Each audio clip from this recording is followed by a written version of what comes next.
Good afternoon, everyone. It's my great pleasure to welcome you to our session with Tariq Ali this afternoon. Tariq Ali is going to be talking to us today about what we can learn from terrorists, a dangerous topic if ever there was one. Tariq is a writer, essayist, filmmaker, born in Lahore, educated at Oxford University. He's a broadcaster, contributor to many newspapers, to the London Review of Books, and is a long-standing editor of the New Left Review.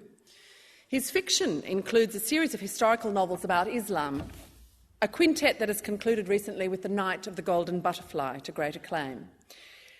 I'm particularly delighted that he's here at the Festival of Dangerous Ideas. If you look back at Tariq's work, and he's an extremely prolific writer, you find titles of his non-fiction books including The Coming British Revolution, Trotsky for Beginners, Who's Afraid of Margaret Thatcher,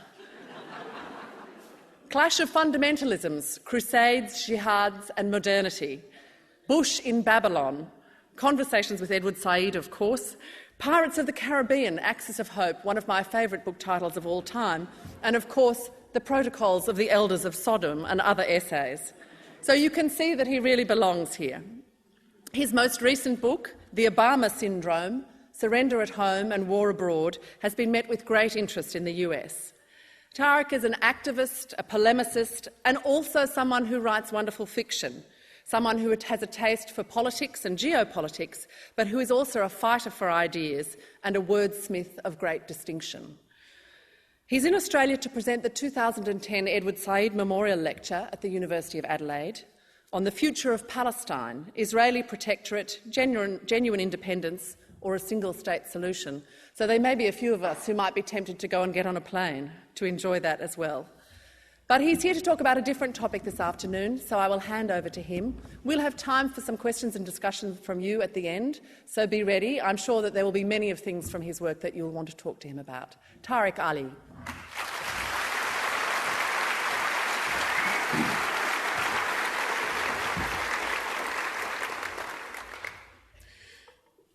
Thank you very much, Anne. Good to be in Australia again, especially with a few Greens in Parliament.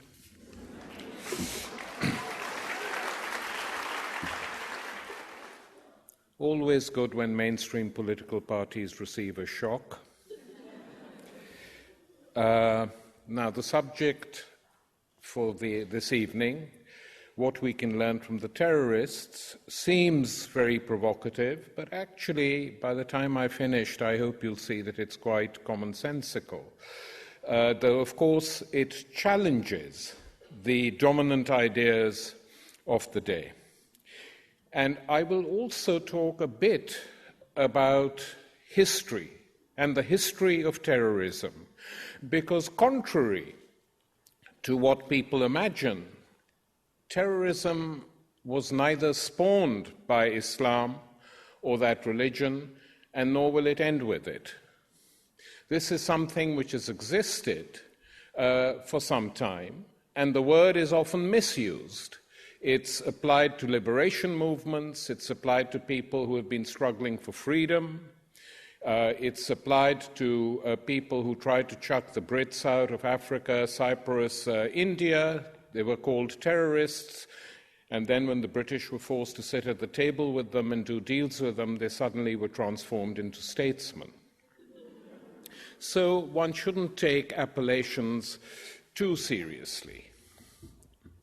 If you look back, if you look at the world today, I would say that we are living through a period of transition. And the interesting thing about periods of transition is that people normally living through them don't realize it's a transition. For them, it's everyday life. It's the problems they have to deal with.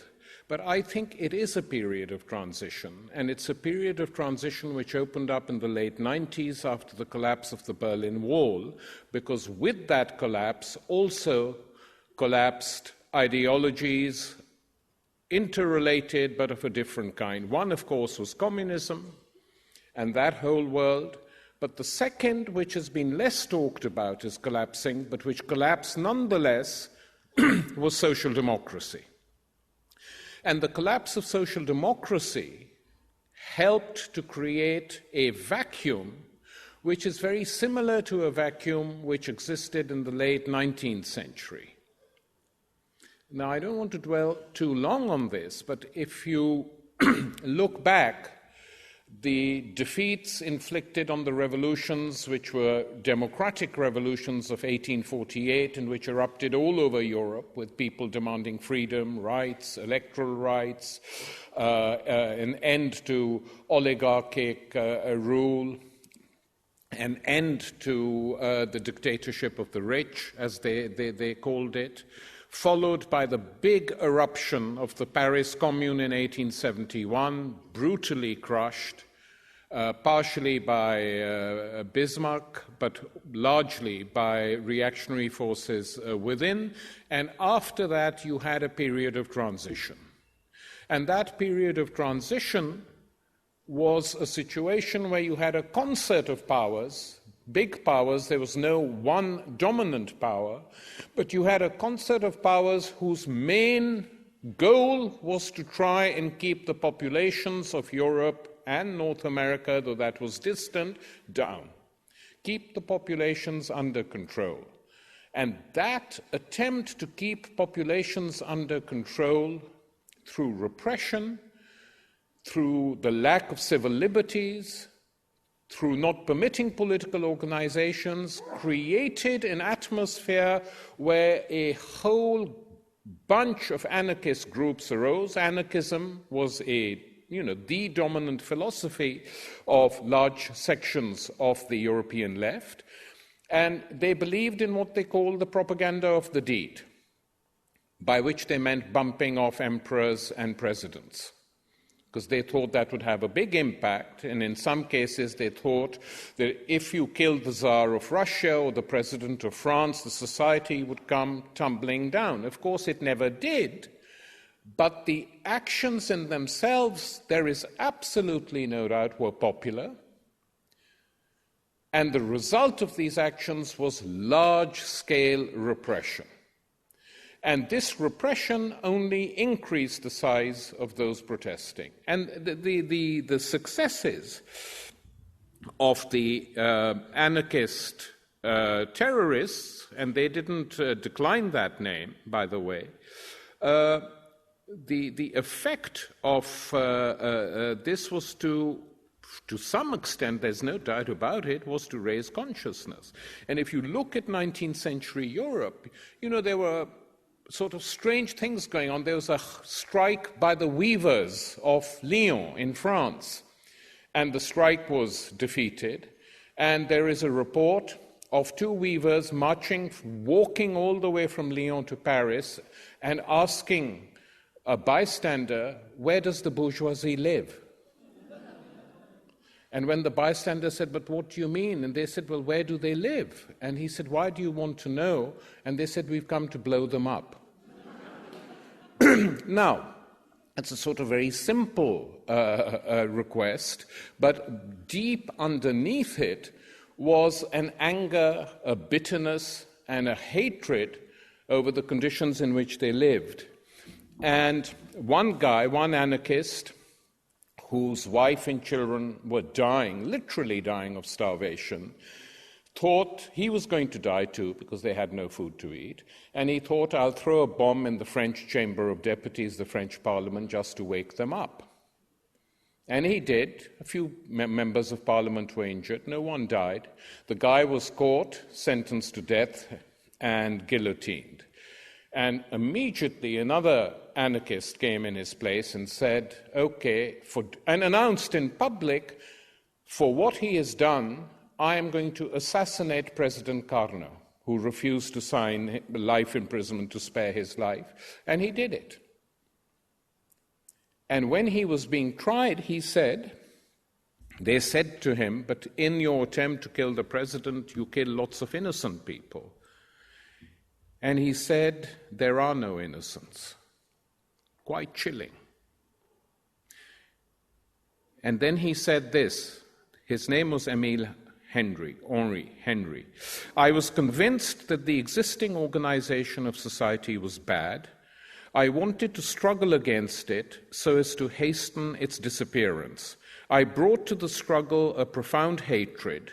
intensified every day by the revolting spectacle of a society where all is base, all is cowardly, where everything is a barrier to the development of human passions, to generous tendencies of the heart, to the free flight of thought. I wanted to show the bourgeoisie that their pleasures would be disturbed, that their golden calf would tremble violently on its pedestal until the final shock would cast it down in mud and blood. We do not spare bourgeois women and children because the wives and children of those we love are not spared either. Are not those children innocent victims who in the slums die slowly of anemia because bread is scarce at home? Or those women who grow pale in your workshops and wear themselves out to earn 40 sous a day, and yet are lucky when poverty does not turn them into prostitutes? Those old people whom you have turned into machines for production all their lives, and whom you cast on the garbage dump and into the workhouse when their strength is exhausted. At least have the courage of your crimes, gentlemen of the bourgeoisie, and agree that our reprisals are fully legitimate.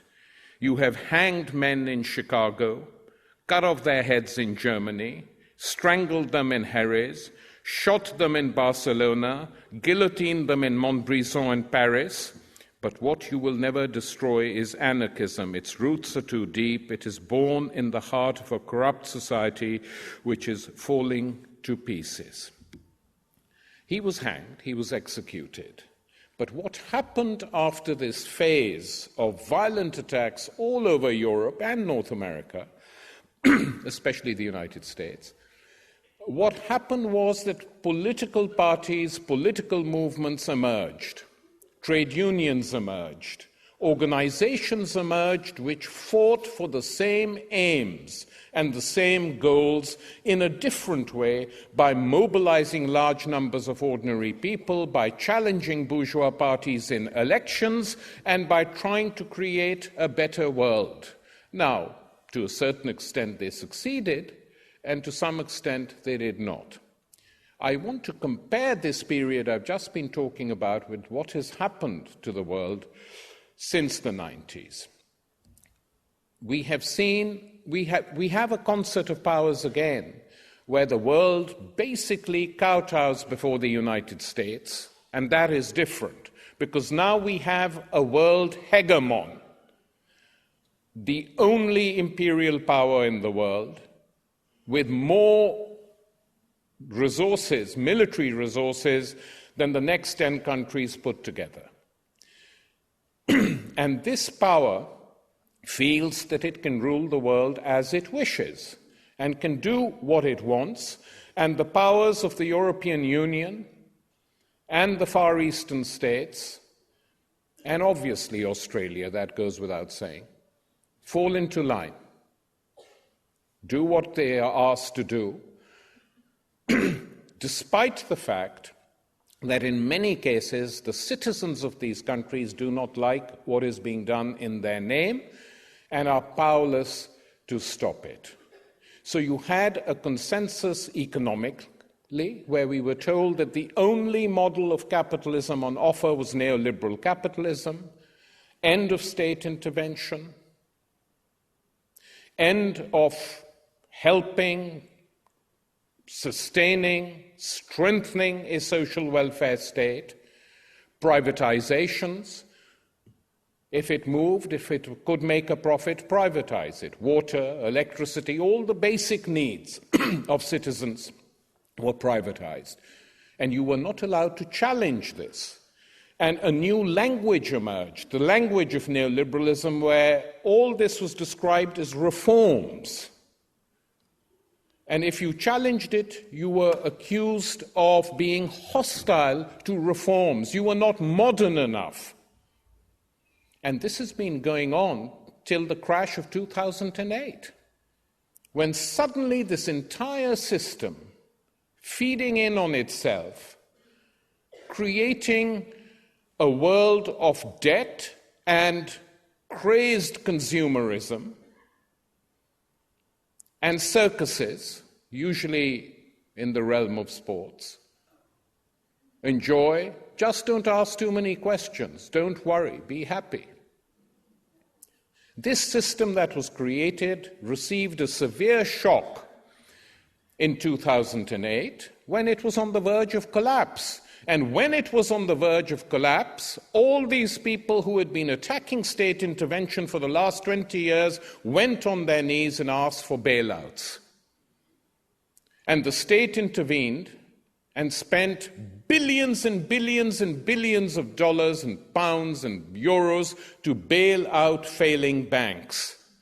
And then they have the nerve to say, don't challenge us. Because if even a slight challenge, they're called statist. But they're the ones who were statists. They bailed out their own system. When that same amount of money is demanded for health, for education, it's not available. And this is a situation, by the way, in most parts of the Western world and increasingly now in many parts of Asia. If this was the economic system, you had a foreign policy which was based on war, and here we come to the modern form of terrorism. The attacks by Al-Qaeda on the Twin Towers and the Pentagon in 9/11 became the rallying cry for the war against terror. And we are still into those wars. And you know, however savage the terrorist can be, and they can be and are, the base revenge that is exacted on them by the state leaves their savagery, it pales into comparison. Because just look at what has happened to the world since 9/11. Iraq, occupied by the United States and allied countries, Australia, Britain, not France and Germany in this case, Spain, Portugal, a few others. And the balance sheet of the war in Iraq is now over 1 million Iraqis dead, 3.5 million severely wounded, 5.5 million orphans, the entire social infrastructure of that country destroyed. If this is not state terrorism, what is? What is the damage?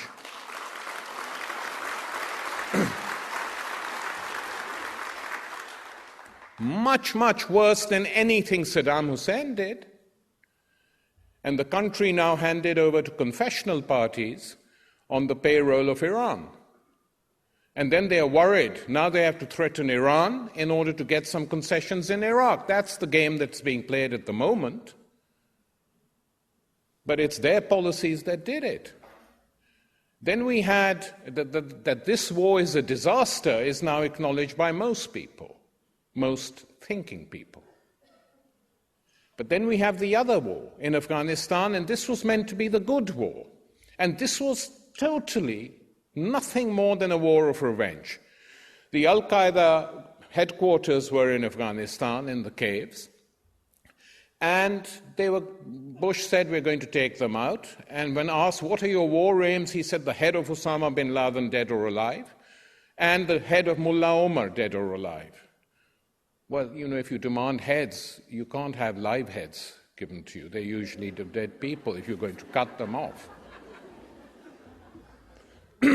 But they haven't managed to achieve that since October 2001, because bin Laden and his group disappeared, and Mullah Omar, a badly wounded guy with one eye, none of their surveillance people could find out where he was or track him. I'm told he's somewhere in Pakistan, where he often gives press conferences. But the great and powerful United States couldn't track him down, so we've had a war going on now for a long time, since October 2001, longer than the First World War, longer than the Second World War. And large numbers of Afghan civilians in their tens of thousands are dying. And since Obama came to power, this is something which I explain in detail in my book, there have been more drone attacks on Pakistan in the last 2 years than there were in the 8 years of the Bush administration. So as far as Afghanistan, Pakistan, or AFPAC, as Obama called it, the situation is much worse, much, much worse than it was before. And auxiliary political leaders, like your own, whether they happen to be Tories or Labour, it doesn't matter in this case, trying to find some justification for keeping Australian troops in Afghanistan, head off to Kabul to meet Karzai and then come back and assure Parliament that they met the President of Afghanistan and those things are not good. They have reassured that they need to keep the troops there. The pattern is the same, whether it's a German leader, a British leader, they go to Kabul, meet him, come back and say the same statement. But the situation is that you have a tiny, corrupt clique of politicians running that country who have only their own interests at heart, who are making money hand over fist. The Karzai family is now the richest in Afghanistan. People around him are building huge villas on state lands, which they've confiscated. And at the same time, you have, on the edges of Kabul, one of the largest slums now in South Asia. It's not as large as the slum in Karachi, but it is getting that way. So you see the difference in lifestyles very clearly. It's not hidden. And then they imagine that people are going to be pleased that the country is occupied. And there's no way out. Obama knows it. General Eikenberry, the US ambassador in Kabul, knows it and was against the surge and advised Obama to seek an exit strategy, not send more troops, overruled by Obama on the advice of General Petraeus. And this General Petraeus is recently been quoted in the American press as saying, well, I know the war is unwinnable. We can't win this war, but we have to carry on fighting it, and our children have to carry on after we've gone. What is this?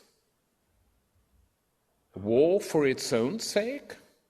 War to sustain and fuel a permanent war economy in the United States because they think it's good for the country, good for its economy? Or what? But that is what is going on, have no doubt about it. And meanwhile, both Iraq and Afghanistan have actually helped, and this is now confirmed by every single Western intelligence agency, actually helped to create more, within inverted commas, terrorists. Because there's the Al-Qaeda group, which is very small, but there are now, and actually the West has learned not to call everyone who fights them terrorists, which is a small step forward. They refer to them as insurgents. And when people like myself say it's a resistance, they say, no, please don't use the word resistance.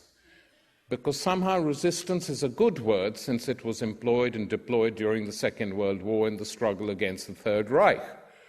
But I said, there are different kinds of resistance. We call the Vietnamese struggle against the American troops and Australian and South Korean auxiliaries as a resistance. And so there is a resistance in Iraq. There is a resistance in Palestine, however weakened. And we have a situation where human rights have been elevated, or were. They're not used that much now. But all this was being done in the name of human rights, we were told.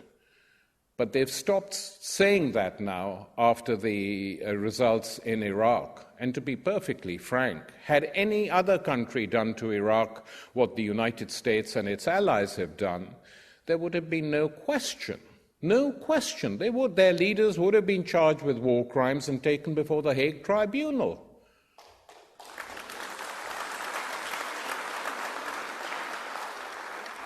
Milosevic tried before the Hague Tribunal for the death of 1,500, just under 2,000 Kosovans, and not the perpetrators of the war in Iraq. What is this world, if not a world of grotesque double standards? Saddam handed over to a lynch mob and photographed while he's being hanged.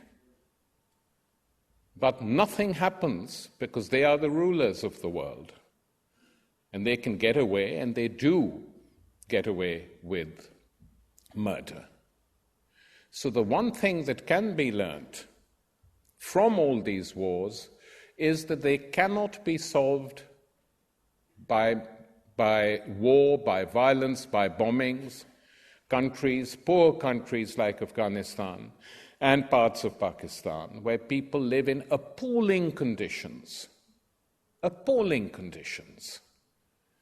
I mean, recently the floods in Pakistan were so horrific that it's difficult to even describe them, leaving 24 million people homeless. And in one area of Pakistan, in Sindh near Jacobabad, when the government of the country, the health department, pleaded for helicopters from an Air Force base, they were told that the base was under the control of the Americans and they were not allowing it to be used for helping the flood victims because they were loading and sending drones from that air base to hit villages close to the Afghan frontier. And this happens, and Western citizens look and watch, horrified in many cases, against it, but paralyzed, unable to act, because mainstream politics now, as in the last years of the 19th century, is dominated by political currents, elites, which do the bidding of the United States economically, politically, and in world politics.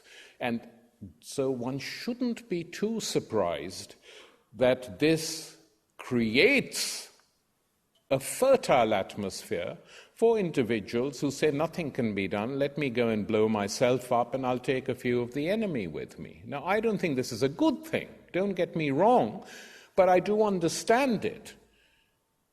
And I try and contextualize it. That no one acts for them. No one gives voice to the anger, bitterness of Palestinians who have been under the iron heel of Israel now for a long, long time. And the Israelis can and do get away with systematic murder, with torture, with killing children. If you look at the United Nations Goldstone Tribunal reports, not what his judgment said, which even that was too harsh for the Israelis, but you go on the website and just look at the evidence which Justice Goldstone heard, it is outrageous what happened. Absolutely outrageous. But that's fine, because we can't say anything to the Israelis because of what Europeans did to the Jews during the Second World War, which was a horrendous crime, but it was not a crime committed by the Arab people or the Palestinians. And they are being punished for it.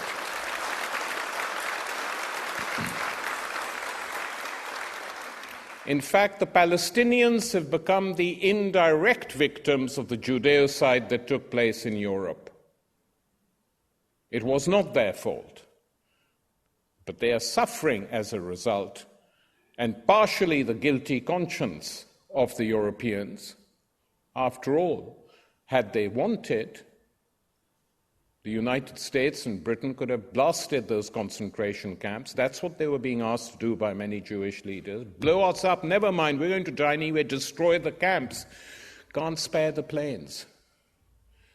And imbecilic political leaders like Tony Blair go around saying the Second World War was a war to defend the Jewish people. He actually said that. So I said, if that's the case, then it was a huge defeat, because you failed. So the key thing one has to understand is that where there is no opposition, meaningful opposition, in this vacuum, individual groups, individuals will take recourse to violent acts because they feel that is the only way they can move forward. And there is an interesting contrast between the rest of the world and what is happening in South America. I mean, it's not all bad. South America, where you threw up giant social movements 15 years ago against privatization, against electricity privatization, against water privatization, against the assault on them by the Washington Consensus and the IMF, they fought back. And I always say to European trade unions, you should learn a lesson from the peasants of Bolivia and Peru, who, despite the fact that they have less political education, succeeded in fighting and winning. And on the basis of their victories against that form of privatization, they created political parties, the Movement for Socialism in Bolivia, which won 2 elections, 3 elections continuously and gave Evo Morales, an indigenous leader, made him president of Bolivia. There's 70% of Bolivians are indigenous, and this is the first time an indigenous leader has become president of Bolivia, to the shock and horror of the Creole elite, which can't believe what has happened, because they got so used to ruling. Chavez in Venezuela, Correa in Ecuador, and even in Brazil, very different in many ways. Some change is taking place. People are mobilized. So the events in the mood in South America is very different from the mood elsewhere. And lastly, we come to this region where, look, the big powers in the region where Australia is situated are China and Japan. These are the countries, if any Australian government was sensible, these are the countries you have to work with, deal with, fight with. But that should be the sphere of activity for Australia. But it is so tied to the coattails of the old British Empire and those who succeeded it, the United States, that still dominates the mentality of the Australian ruling class, which is short-sighted. Of course, it is true that of all the countries that came out of the Second World War, Japan remains occupied. Japan is not allowed its own foreign policy. When a government was elected in Japan a few months ago on the slogan of getting the American troops out of Okinawa, because the Okinawans are fed up of having American military bases there. I don't want to go into details. You can read about it, rapes, fights. They've had enough. They wanted it out. A political party saying it would do this is elected, comes to power. Gates, the defense secretary of the United States, and Obama hop on the plane, go to Japan and say, what the hell do you think you're up to? And more or less get rid of him. So Japan is not allowed its own foreign policy. It's been nuked, 2 of its cities destroyed. It had to sign the US-Japan Security Treaty under cover of darkness because they were scared if they signed it during the day, the students and the population would lay siege to Parliament. They've made all those concessions and still they are not permitted total independence. That is what happens when you have a world hegemon, unchallenged but challengeable. And then you have the new rise of China, which is the story of the 21st century. That China has become today what Britain was in the 19th century, the workshop of the world, with all that entails. So all these changes are taking place, and they will have consequences over the next 10 or 15 years.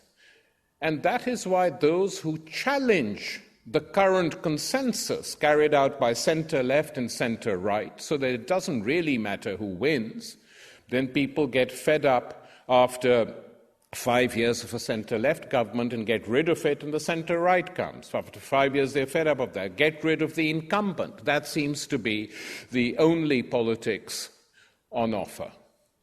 And these are things which go back a long, long way. And a very great novelist of this region, taken as a whole, José Rizal, the great Filipino novelist and patriot, wrote a couple of novels at the end of the 19th century, in which he said something which, give or take a few words, is still quite relevant. And I'm going to read that extract out just to show you how little has changed. This is Rizal's words in his chapter called La Última Razón, the final argument, in his famous novel El Filibustrismo, translated as The Subversive. The world will applaud, as always, legitimizing the more powerful and the more violent. Europe applauded when the nations of the West sacrificed the lives of millions of Indios in America, and definitely not in order to found other nations far more moral or peace-loving. Yonder stands the North with its egoistic liberty, its lynch laws, its political manipulations. Yonder stands the South with its turbulent republic, its barbarism, its civil wars, its pronunciamientos like its mother, Spain. Europe applauded when a powerful Portugal plundered the Moluccas, and now applauds as England destroys in the Pacific region the local primitive races in order to implant that of its own emigrants. Europe will applaud us as it applauds the end of a drama, the denouement of a tragedy. The common people barely notice the basis of what is happening. They simply observe its effects. And that is very similar, I feel, to what is going on today in Europe, in America, in Australia, in countries which I have described as the concert of powers who follow the world hegemon. And unless oppositions grow and develop and bring about a change, this situation will continue. And as long as this situation continues, you will have terrorist groups of one sort or another. And the thing to understand is this: the methods employed by these groups are savage, wrong. I've criticized them many a time. But to simply call them terrorists and ignore the demands that they are making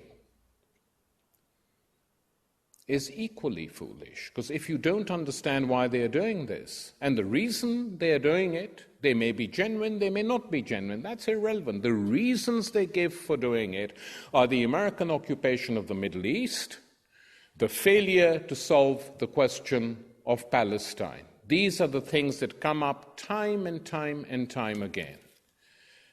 Now, of course, they're not going to be solved by acts of terror, but nor are they going to be solved by what the West, principally the United States and its allies, are doing. They need political solutions. And when you go for political solutions, then you can't support one side, as the United States does in Israel-Palestine.